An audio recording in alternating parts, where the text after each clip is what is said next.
cool. Wearing a hair's open. Are we good? Yeah. I'm gonna play just some light, sort of smooth jazz in the background. Just some general bed music. While we talk.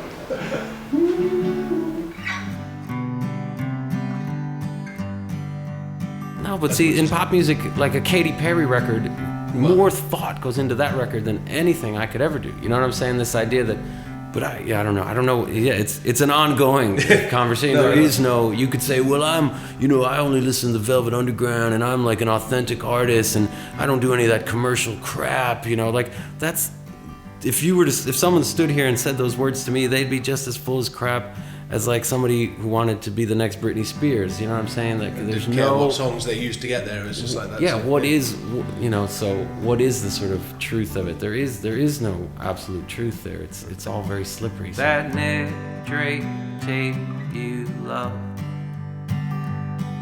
Tonight it sounds so good. As brown as leaves can get. When sleep is what you should. So close your eyes, I'll make room here on the floor to lay beside me. Well, that's all an illusion, though. You know what I'm saying? Like this idea of like the artist, the one solitary genius, toiling away and mining the very depths of his soul to create this like singular expression of genuine art is certainly in music. I mean, it's pretty much a myth. Mary, the shit's getting scary, but fuck it, it's fake. Nothing real is at stake. So sleep like the dead. Tell the ghosts in your head that it's time for their break.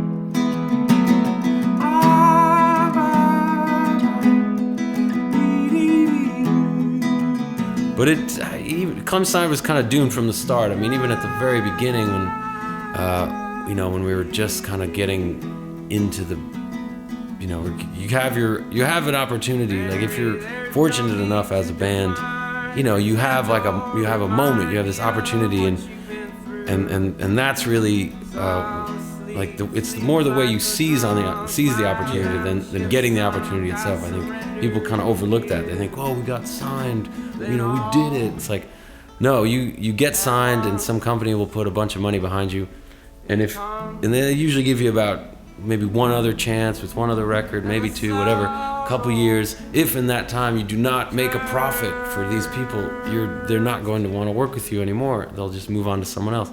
And that's so Clem Snide, when we had our opportunity to do that, we didn't. We screwed up even within the band, and the band was like kind of falling apart, and we had this manager who was like pissing everybody off. We kind of botched it. Shit's getting scary, but fuck it, it's fake. Nothing real is at stake.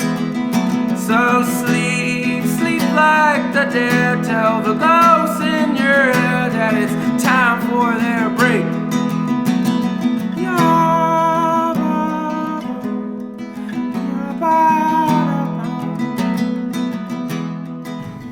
I'm not sure. There's no real, but there's not like a Clem Snide record is somehow very different from an Eef Barzelay. Well, yeah. Well, it was initially because it was just the first one was so sparse. It was just like this. It did feel like very much a solo album. You mean Bitter Honey or the first Clem Snide? Bitter Honey. Bitter Honey, right. Because Clem Snide had a sort of like this sort of easy, slightly plush sound almost to it. It was a real warmth, and then Bitter Honey was a lot sort of harder edged, I thought. Well, Bitter Honey, I made half that record I recorded in an afternoon at actually the Ben Folds studio, the one he has in Nashville. He let me use it for a day. So I went in there with his engineer and then the second half of that record is just stuff I had laying around that I thought was good. So it wasn't as well thought out as it but seemed I can't, from the outside. I don't see. I wish. I really am mostly just a songwriter. Like I'm not necessarily a good producer.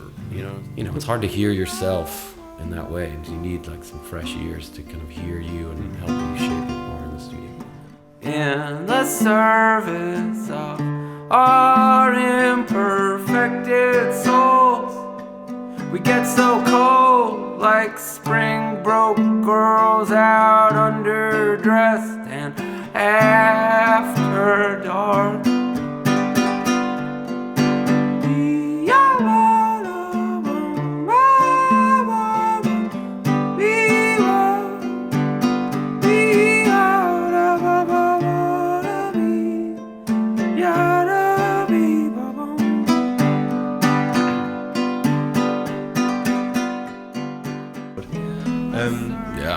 I was going to ask you about quickly about some of your fan involvement stuff, because I know you say that you're a songwriter. You seem to be very prolific, so as well, because you've got so many Suburban Fields recordings, volumes 1 through 3, all these. You just seem to have shitloads of songs. So maybe it's not as difficult for you, but I can think of a lot of songwriters thinking, "Oh, I'll write a song for you." Would think of that as a chore. Yeah, it's not hard. It's harder for me to not write songs than to write songs. You know what I'm saying? Like if I'm not writing a song, then I feel like something's wrong. So with me, it's just the way of things spilling out of you, and yeah, like I need to be writing songs for whatever reason, but and so this worked out so brilliantly because not only do these people make a little cash donation to the cause of me, but then they give me they give me the information I need to make the song. So they give it like a reason to exist, and they give me the material with which to make the song. Because you write a lot of personal stuff, very heavily personal stuff, or it seems to be. And there's I only never so write much. about myself. No, I mean, it's always. Well, I shouldn't say that. Everything is, I suppose, kind of filtered through the screen of Eef, but that's the thing is like if you try to write, for me at least, this has been my experience, like that well runs dry pretty early if you're just mining yourself and your own bitterness or unresolved conflicts or whatever it is that's going on in your head like that, or at least the details that you're using. If it's always about you, after a while that sort of runs dry. And the wonderful thing about doing it for other people was it was so liberating because I was freed from the pressure of having to worry if this was a good song or a bad song. You know what I'm saying? Like the song, it just like it had enough of a reason to exist, and I wasn't like, oh, is this going to be on the next record? Is this the kind of direction that I want to be moving in? Like all those thoughts were just whoosh cast aside. And the amazing thing is once those thoughts are cast aside, it becomes incredibly easy to write a song. When somebody loves you, it's no good unless he loves you. All the way. Happy to be near you when you need someone to cheer you.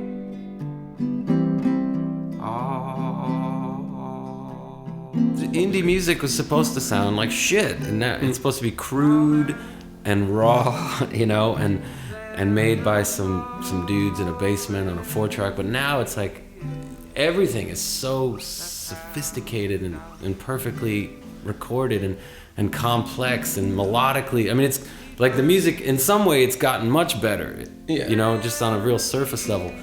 But then part of me like doesn't trust it. Like I don't believe it's like a false kind of sophistication. It's quite hard to make bad music nowadays because you can't exactly. We can record music in this living room with a really basic setup, and we can make it sound pretty smooth if we want to. And I'm not trying to come off like some bitter, you know, grungester who's like thinks that was somehow more authentic.